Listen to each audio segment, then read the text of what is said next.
विद्यार्थियों, vibrant education 108 की तरफ से आपका हार्दिक स्वागत है।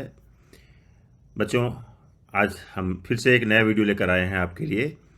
कक्षा चौथी पाठ 2, जैसा सवाल वैसा जवाब। विद्यार्थियों, आपने अकबर और बीरबल के किस्से बहुत ही सुने होंगे। बीरबल बहुत ही बुद्धिमान थे और उनकी बुद्धिमत्ता के कारण ही अकबर के दरबार में उनका इतना नाम था। तो जब व्यक्ति मशहूर होता है तो उसके प्रतिद्वंदी भी बहुत हो जाते हैं, ध्यान रखना बच्चों। तो ऐसा ही हुआ, अकबर के दरबार में बीरबल के प्रतिद्वंदी ख्वाजा सरा बन गए थे, जो हमेशा उनको नीचा दिखाने की कोशिश करते रहते थे, लेकिन दिखा नहीं पाते थे। क्योंकि बच्चों, अगर आप में बुद्धि है तो आप हमेशा आगे रहोगे। तो आओ देखते हैं और जानने की कोशिश करते हैं। पाठ संख्या 2, जैसा सवाल वैसा जवाब। और बहुत ही मज़ा आने वाला है बच्चों आपको इसमें।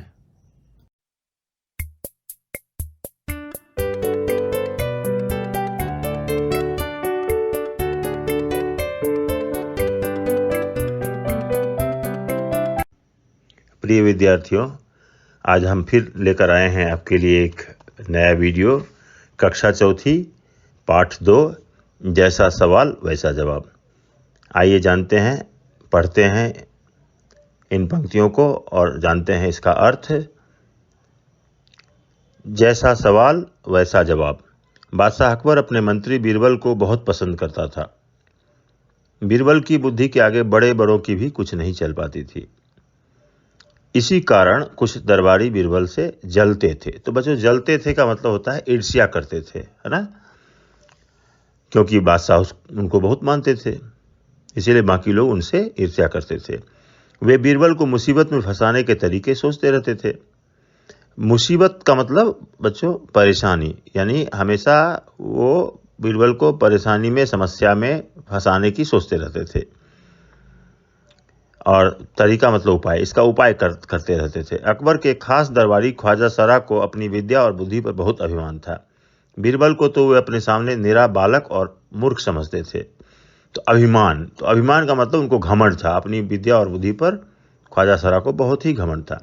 लेकिन अपने ही मानने से तो कुछ होता नहीं। दरबार में बीरबल की ही तूती बोलती और ख्वाजा साहब की बात ऐसी लगती थी जैसे नकार खाने में तूती की आवाज़।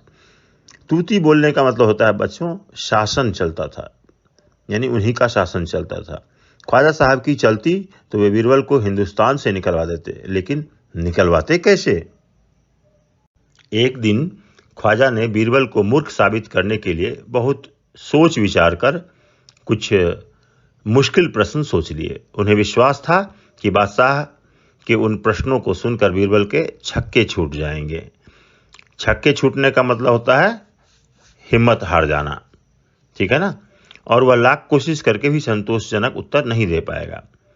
फिर बादशाह मान लेगा कि ख्वाजा सरा के आगे बीरबल कुछ नहीं है। ख्वाजा साहब अचकन पगड़ी पहनकर दाढ़ी सहलाते हुए अकबर के पास पहुंचे और सिर झुकाकर बोले, बीरबल बड़ा बुद्धिमान बनता है, आप भी उसकी लंबी चौड़ी बातों के धोखे में आ जाते हैं। मैं चाहता हूं कि आप मेरे 3 सवालों के जवाब पूछकर उसके दिमाग की गहराई नाप लें। उस नकली अकल बहादुर की कलई खुल जाएगी। तो बच्चों, कलई खुलने का मतलब होता है भेद पता चलना, यानी जैसे ही प्रश्न पूछा जाएगा उसकी कलई खुल जाएगी, यानी उसका भेद खुल जाएगा। ख्वाजा के अनुरोध करने पर अकबर ने बीरबल को बुलाया और उनसे कहा, बीरबल, परम ज्ञानी ख्वाजा साहब तुमसे 3 प्रश्न पूछना चाहते हैं, क्या तुम उनके उत्तर दे सकोगे? बीरबल बोले, जहां पनाह जरूर दूंगा, खुशी से पूछें। ख्वाजा साहब ने अपने 3 सवाल लिखकर बादशाह को दे दिए। अकबर ने बीरबल से ख्वाजा का पहला प्रश्न पूछा, संसार का केंद्र कहाँ है? बीरबल ने तुरंत जमीन पर अपनी छड़ी गाड़कर उत्तर दिया, यही स्थान चारों ओर से दुनिया के बीचों बीच पड़ता है। यदि ख्वाजा साहब को विश्वास न हो तो वो फीते से सारी दुनिया को नापकर दिखा दें कि मेरी बात गलत है।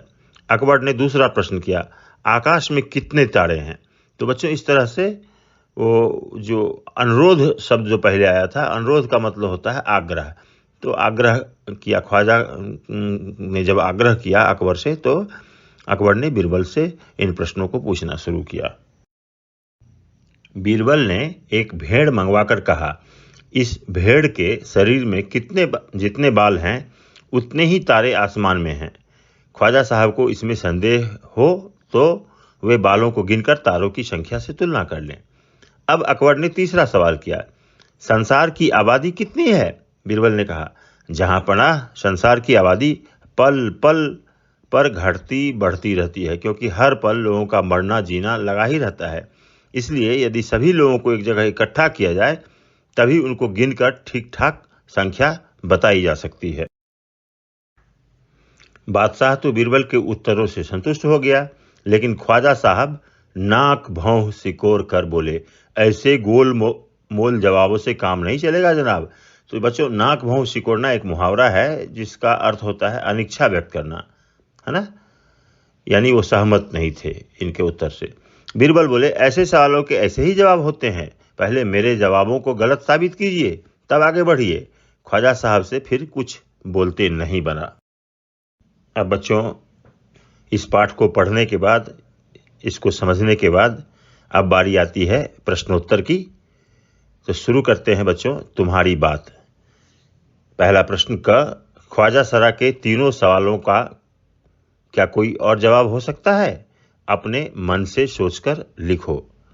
दूसरा प्रश्न, ख अगर तुम ख्वाजा सरा की जगह पर होते तो बीरबल को हराने के लिए कौन से सवाल पूछते? तीसरा प्रश्न, ग ख्वाजा सरा का बस चलता तो वे बीरबल को हिंदुस्तान से निकाल देते। अगर तुम्हारा बस चले तो तुम कौन कौन सी इच्छाएं पूरी करना चाहोगे?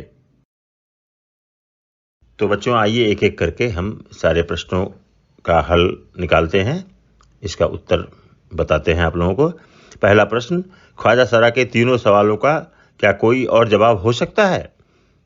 तो ख्वाजा सरा का पहला सवाल था, संसार का केंद्र कहाँ है?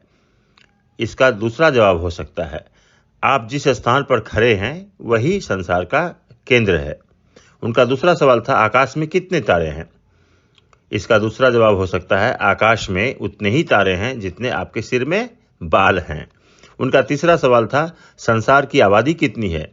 इसका दूसरा जवाब हो सकता है, ख्वाजा साहब पहले संसार के सभी लोगों को इकट्ठा करें, फिर हम गिनकर आबादी बता देंगे। प्रश्न ख, अगर तुम ख्वाजा सरा की जगह पर होते तो बीरबल को हराने के लिए कौन से सवाल पूछते? तो आप भी इसका उत्तर दे सकते हैं। मेरी तरफ से उत्तर इस प्रकार है, अगर मैं ख्वाजा सरा की जगह पर होता तो बीरबल को हराने के लिए निम्न सवाल पूछता, कुत्ते की दुम सीधी क्यों नहीं होती? अब यहाँ पर नोट है आपके लिए, आप विद्यार्थी आप अन्य सवाल भी कर सकते हैं। आगे बढ़ते हैं। ग, ख्वाजा सरा का बस चलता तो वे बीरबल को हिंदुस्तान से निकाल देते। अगर तुम्हारा बस चले तो तुम कौन कौन सी इच्छाएं पूरी करना चाहोगे? तो उत्तर आप भिन्न भिन्न दे सकते हैं। हमारी तरफ से उत्तर इस प्रकार है, मैं अपने देश से गरीबी और भूखमरी हटाकर उसे दुनिया का स्वर्ग बनाऊंगा। बच्चों, अब आगे बढ़ते हैं और अगला प्रश्न लेते हैं। बस, नीचे लिखे वाक्य पढ़ो। मैं बस में बैठकर स्कूल जाती हूँ। ख्वाजा सरा का बस चलता तो वे बीरबल को निकाल देते। बस, अब रुक जाओ। बस 2 दिन की तो बात है, मैं आ जाऊंगी। ऊपर लिखे वाक्यों में बस शब्द के अर्थ अलग अलग हैं। अब इसी तरह चल शब्द से वाक्य बनाओ। संकेत भी दिया गया है बच्चों, हिंट दिया गया है। चल, चल चल, चला, चलें, चलना, चलती, चलो। उत्तर हमारी तरफ से इस प्रकार है, तू मेरे साथ चल। आज तो मैं चल चल कर थक गया हूं। लो, वह तो चला। अच्छा, अब हम चलें? क्या तुम्हें मेरे साथ चलना है? चलती ट्रेन से नहीं उतरना चाहिए, तुम मेरे साथ चलो। अगला प्रश्न है विद्यार्थियों, बढ़े कहानी। एक दिन अकबर ने बीरबल से पूछा, बीरबल, दुनिया में सबसे अधिक शक्तिशाली कौन है? बीरबल ने क्या कहा होगा? कहानी आगे बढ़ाओ। तो इसमें बच्चों आप सभी मिलकर के इसको स्वयं करो। एक पंक्ति एक बच्चा बोलेगा, फिर उसका अगला बच्चा दूसरी पंक्ति बोलेगा। इस तरह से हम कहानी को आगे बढ़ा सकते हैं। ठीक है ना बच्चों? आगे बढ़ते हैं। खोजो कहानियां। बीरबल की चतुराई के किस्से बहुत मशहूर हैं। क, तुम भी बीरबल का एक ऐसा ही किस्सा ढूंढो जिसमें वह अपने जवाबों से सबका मुंह बंद कर देता है। ख, बीरबल की तरह बहुत से अन्य व्यक्तियों की हाजिर जवाबी के किस्से प्रसिद्ध हैं, उनके नाम पता करो। तो बच्चों, पहला प्रश्न क जो है वह आप स्वयं करो, और ख का उत्तर इस प्रकार है। बीरबल की तरह अन्य जो हाजिर जवाबी व्यक्ति हैं उनके नाम हैं तेनालीराम और लाल उझक्कर एवं गोनू झा। अगला प्रश्न है बच्चों, एक और शब्द। नीचे लिखे शब्दों की जगह और कौन सा शब्द इस्तेमाल हो सकता है, खाली जगह में लिखो। तो बुद्धिमान को चतुर भी कहते हैं, अभिमान यानी घमंड, संसार मतलब दुनिया, मूर्ख को बेवकूफ भी कहते हैं, विश्वास का अर्थ होता है भरोसा, कोशिश को प्रयत्न भी कह सकते हैं। तो बच्चों आगे बढ़ते हैं और मुहावरे को जानने की कोशिश करते हैं। नीचे लिखे मुहावरों का इस्तेमाल तुम कब कब कर सकते हो, आपस में चर्चा करो। अब इनका वाक्यों में इस्तेमाल करो। 2 मुहावरे दिए गए हैं। पहला है नाक भौं सिकोड़ना, दूसरा कलई खुलना।